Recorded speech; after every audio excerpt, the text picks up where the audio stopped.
So last week I was sitting down with a friend and he was like asking me my story, like, how did you get to the point where you have a successful business?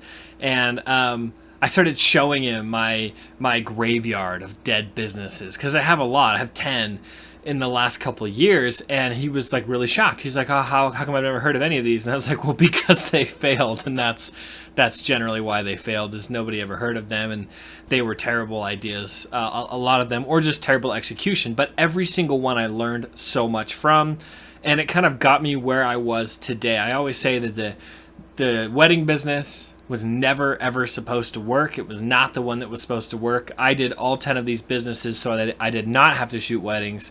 And ironically, the things that I learned while failing in these 10 businesses I'm about to tell you about is what allowed me to take my wedding business to the next level. And so I'm going to walk you through and show you videos and pictures from the 10 businesses that I had that failed. And then I'm going to tell you the greatest lesson that I learned at the end of telling you about these businesses. So first was freelancing, right? A lot of people think that freelancing is entrepreneurship. It's not, but that's kind of where I began. As I'm a videographer by trade, and photographer, videographer, and so I just started freelancing. I had so many people tell me, "Hey, if you come make me a free video, I'm gonna launch you to the next level. I'm gonna be your launching pad. Just make me this free video. You'll get exposure. It'll be so good for you." Okay, that's a bunch of BS, and don't ever fall for that. They're choosing beggars, and if they actually were as great as they said they were, then they would have the money to pay you, and it's always a red flag when they don't have any money to pay you, and they don't actually put a dollar value on your services. And so I did so much free work, like so much free work. I gained a lot of skills, but I would go buy equipment on my own dime to continue to do free work, and I realized something was wrong. So at that point I said, okay, I need to pivot, I need to be an entrepreneur here. And I started a company called Flashback Tape Conversion Services. So the idea of that one was I would take people's old 8mm tape, 16mm, VHS, and or VHS-C, I would take those old tapes and I would convert them into DVD, not even digital, DVD. Joke's on me, people don't even use DVDs anymore. But that was a company that I had, and it was like pretty good. It was pretty successful. I tried to hire somebody to do it, but the problem was margins were just so tiny. $10 a tape was all I charged. Walmart does this. Walgreens does this. Costco does this. Everyone did it. And they charged just a tiny bit more than me. And so I can only afford to charge $10 a tape. I had to hire a girl to do it for $4 a tape. She quit after 2 weeks because she hated it and it wasn't nearly enough money. And the problem was my competitors were the big dogs. And I couldn't justify charging more because nobody would pay me more because they would rather take it to Costco. But yeah, I eventually ended up selling that company. I sold that company for like $3,000, I think. I sold all the equipment, I sold all the logos and the IP, and did some trainings on how to run it. And it failed about a month after I sold it, but it was kind of it was okay. It was just very, very hard to automate. So that was I think I would say my first real company. The next one was an idea that me and some friends hatched. It was called Club Aerial Films, and it's the worst name ever now that I think about it. But what it was a company.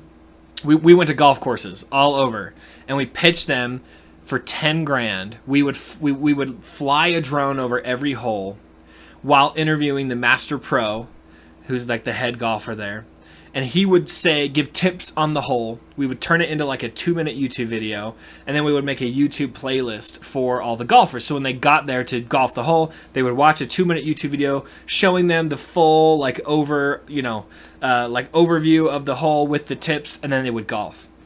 We probably spent a month pitching a bunch of different golf courses. They all said no. They had no interest in it, and they said, maximum, we're going to pay you $2,000 to do it.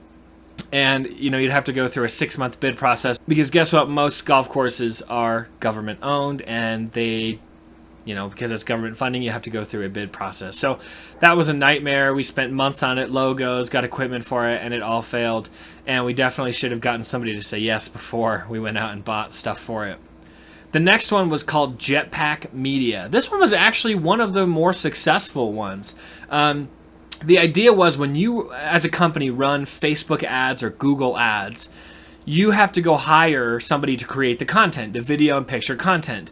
And then you also have to hire somebody to actually turn on the ads. Generally, you have content creators and then you have ad creators, and they don't talk to each other. So you go pay $10,000 for a video commercial, and it might do horrible in ads, and it might just need one tweak. But the fact is, nobody's there to tweak it for you. And so, you don't want to have to go back to the video guy, and the ad guy doesn't know the video guy. They can't talk to each other, and so your $10,000 video flops. So the idea for this company was we were 2-in-1. We would create the videos, the marketing videos for our customers. We had app customers. We had property management customers. We had all sorts of customers. I think it was free work, but still they were customers, right? We were building our portfolio before we would charge. And then we would turn those ads onto Facebook with like 10 different variations of the video we made, learn which ad did the best, and then go tweak the other videos to match the format of the one that worked, if that makes sense. So we were basically we would create content, and then we would run it as ads and generate either leads or sales or app downloads or whatever. We had some big clients that allowed us to spend their money on ads, but I don't think they ever paid us, if that makes sense. So we spent their money on the Facebook ads, but they never really paid us anything. So we were doing tons of free work. And at the end of the day, we didn't really make any money. I think we had 1 or 2 clients, but we learned how to run Facebook ads by spending like $10,000 of other people's money. And we generated sales for them, but we never made any money. And at the end of the day, I actually backed out of that company. It was too much of a time suck. It wasn't going anywhere, in my opinion. And so I backed out. My partners kept it going. But I learned a lot, and I'm really grateful for Jetpack Media. It was just, there's so many digital marketing agencies out there. So many digital marketing agencies that we were just a couple of kids in college, and we did not have nearly the experience as the people who charged, actual dollars. This next one was kind of a random spin-off, but after I left Jetpack, I decided, hey, I'm going to try to sell a product. I had read Russell Brunson's ClickFunnels book or whatever, talking about his funnels, and I got all into the product scheme and drop shipping and all that stuff. And so there was this lady that my friend knew that was selling these gourmet chocolate making kits, and they were horrible, and he could not sell them. And I was trying, so I was like, I can do it. The thing he's missing is the content. So I went and tried to make the chocolates, and it did not work. I literally had to go buy store-bought chocolates and pretend that they were the chocolates made with this kit for the sake of the video. It was not good. And I didn't sell anything, and I spent like $500 of my own money to try to sell a $60 product, and it didn't work. It flopped. The product itself was garbage, but I was convinced that all I needed to do was crack the sales code, and then I would be a millionaire selling these chocolate things, and it didn't work. The next one was really fun, but horrible. It was called Lockerland. And imagine like Spencer's Gifts or like Spirit Halloween, like that edginess and weirdness as a product company. So I just had a really bizarre tentacles, weird brand. And I was like, I'm just going to sell weird products that are interesting and they're fun, like pizza shirts and like burger hoodies, and my flagship product was self-stirring mugs. So I mean, they're useless, but self-stirring mugs, which by the way you can't put in the dishwasher or your dishwasher explodes because they have a battery in them. But I tried so hard to sell these self-stirring mugs, and I had just all these random weird products that I was trying to sell. It was drop shipping, right? That was the idea, is I would order it from China, if you know what that is. They buy it from you, and all you do is order it from China to go to their doorstep. It takes like 6 weeks, and my strategy was to try to give away these cups, like these Lego mugs, self-stirring mugs, for free on ClickFunnels. They were my loss leaders, so they would just fill out their information and boom, they would get a free mug, and then it would take them to the next page and upsell more random garbage. And I thought that they would do that. People would get a free mug, and then they'd be like, oh, thank you for the free mug, and so they would start to buy the other things along the funnel. I literally spent $1,000 in Facebook ads, and I could not give away a free mug. I couldn't give any away. And so at the end of the day, I had all these mugs in my house that nobody wanted, all these marketing videos that honestly I thought were really good, and it flopped. I couldn't spend $1,000 to give away a free mug. So I ditched that idea. I figured it was just a product problem. So then I started a new company called BriellaKheh. Now that's just my name mixed with my wife's name.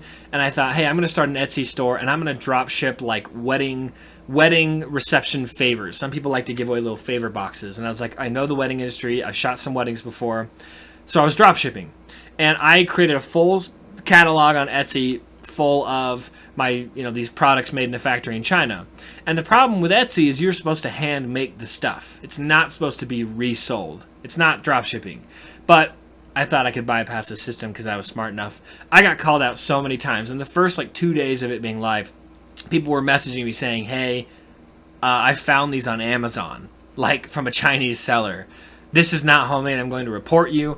I had 2 or 3 people put in these pretty big orders for $400 or $500, and I was like, yeah, it worked. And then the problem was they ordered the party favors. It took 6 weeks to arrive. On week 4, they ended up refunding, charging the card back, doing a refund because it didn't arrive in time for the wedding. They were pissed because their stuff didn't come in time for the wedding. And I ended up with $1,000 worth of wedding gift boxes that I never needed and never used. So BriellaKheh was a failure. I realized I would either have to have a ton of inventory and try to sell this stuff, and I was just about to order $5,000 worth of inventory, which is all the money I had at the time. But then I got shut down by Etsy because I got reported for drop shipping and not hand making them. So that was a failure. The next one was GroomBased. I was like, okay, next pivot in the wedding industry. I'm going to go ahead and try to sell rings, drop shipping. So I got all sorts of rings. I actually have some somewhere. But I ended up trying to drop ship just tons and tons of wedding rings. Wedding rings cost $5 for a tungsten one. And then you can sell it for $100. And so I was like, okay, I'm going to sell them for $60, $80. I'm going to be half the price of, the perceived value of a male's wedding ring. And I'm going to give them cool names, and I'm going to take all these cool pictures with them. I even did this thing where I gave away a free ring to people. I gave them a code for a free ring if they left a review on the ring, pretending they had bought the ring to build social proof.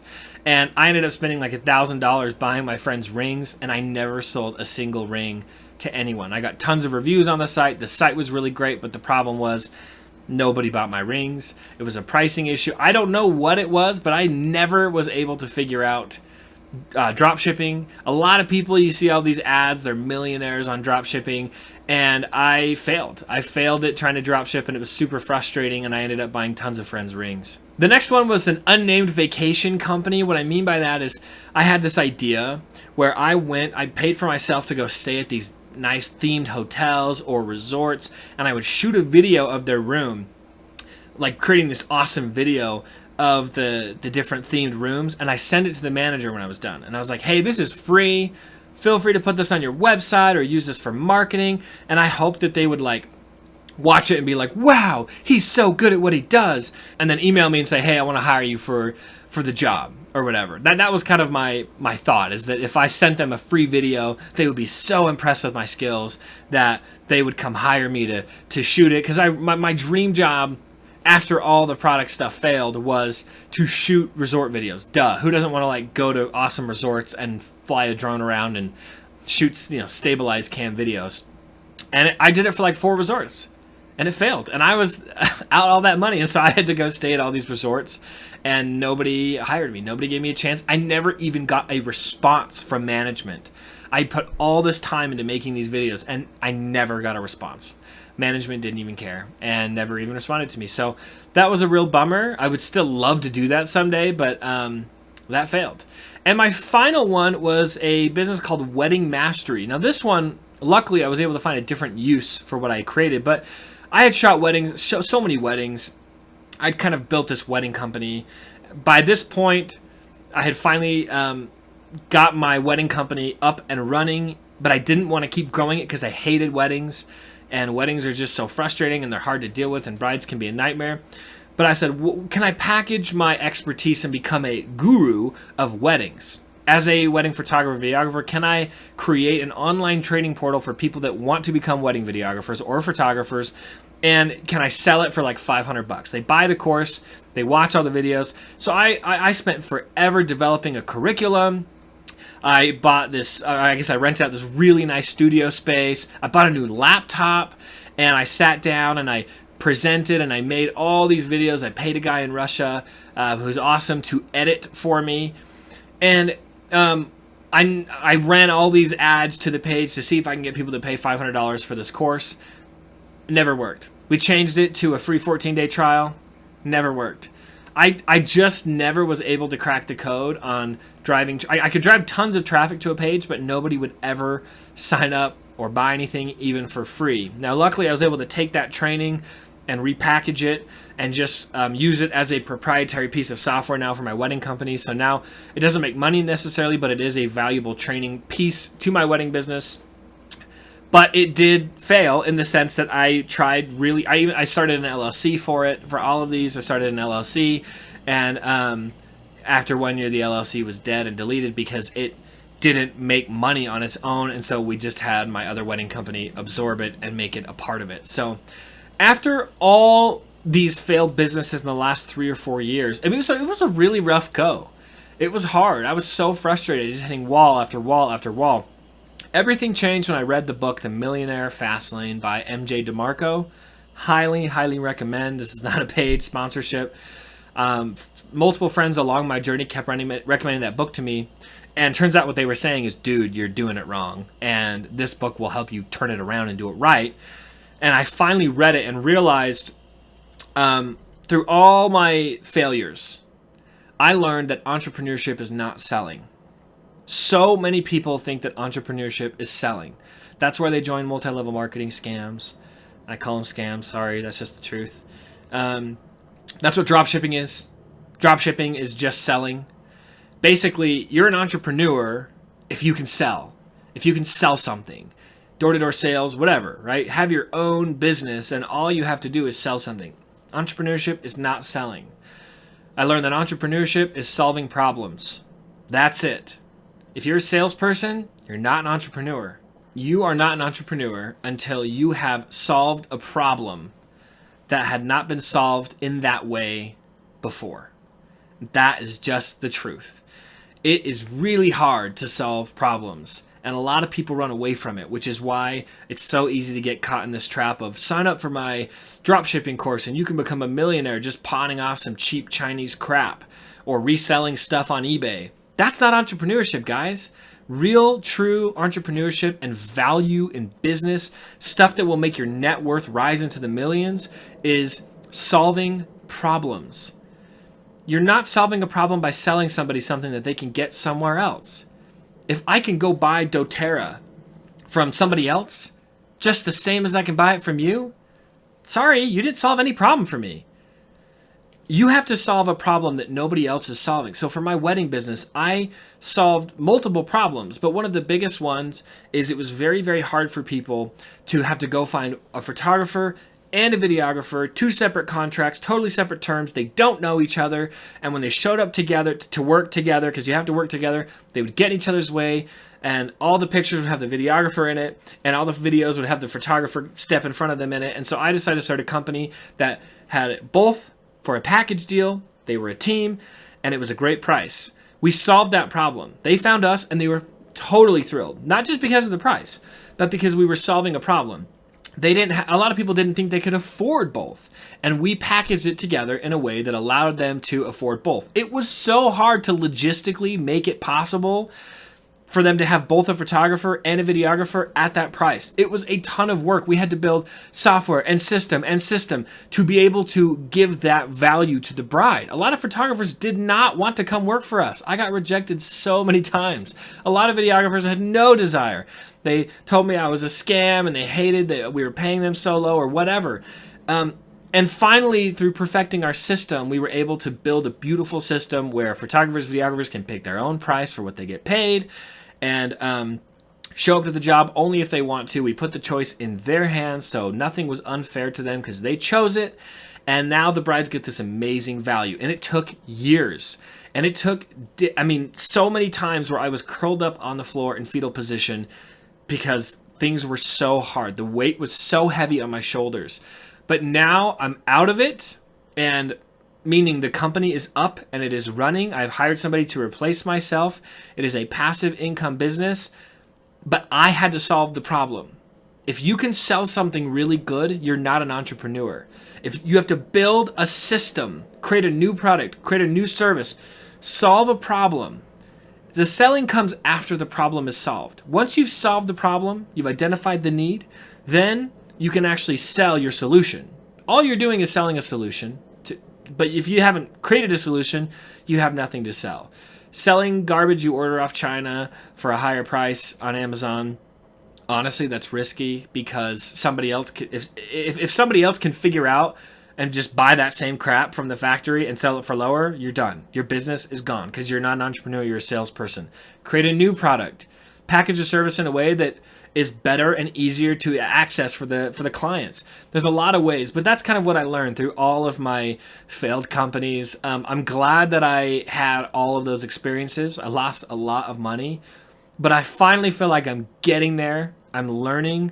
That was another thing is I just started hitting the books. I would go to Barnes & Noble every week or twice a week, and I would grab a bunch of books and I would sit down and I would read a bunch and take a bunch of notes in a notebook I brought, buy one or two of them, and then I would do that every single week, rinse and repeat, and I just finally got to the point where I had enough knowledge to be able to be an effective entrepreneur and solve problems and learn what problems even exist. If you're not, the best problems to solve are the ones that you know. If you're in the construction industry, you're going to be able to solve problems. You're going to first know what the problems are and then be able to find a solution. I don't know anything about construction. It's really hard to solve problems if you're not in an industry. If you just sit home and play video games all day, you're not going to be an entrepreneur. You have to go out there and get in an industry. I took jobs, I was probably making $100,000 a year, and I would take jobs paying $10 an hour in industries I was trying to learn more about. Not because I needed the money, but because I was trying to learn the pain points of that industry, and then I would be able to go and actually, be able to solve those problems. And my business was already running. And so, hey, there's nothing wrong with joining up an industry, even if you're totally financially secure, because at the end of the day, you will never be able to solve problems in an industry you're not a part of. So be a part of as many industries as you can, whether it's forums on Facebook, groups on Facebook. Get a job working somewhere. And if something is so ridiculous and painful, maybe you join up a towing company and the software is just horrible and you think, okay, they could use a towing software. Search, have other people found that solution? If not, boom, there you go. There's your idea. Create a software. So anyways, those are just kind of my thoughts on entrepreneurship in general, what I have learned. And so now whenever I approach a new company, it's a lot easier to approach because I'm just trying to solve problems that that don't currently exist. And if you can't create something that doesn't exist, you're not an entrepreneur. So practice, whether it's a painting or a video or something. But creating something that did not exist before you exerted your force on it is the beginning of entrepreneurship. So good luck. I hope that any of this was helpful to you. If anything, I hope it was entertaining.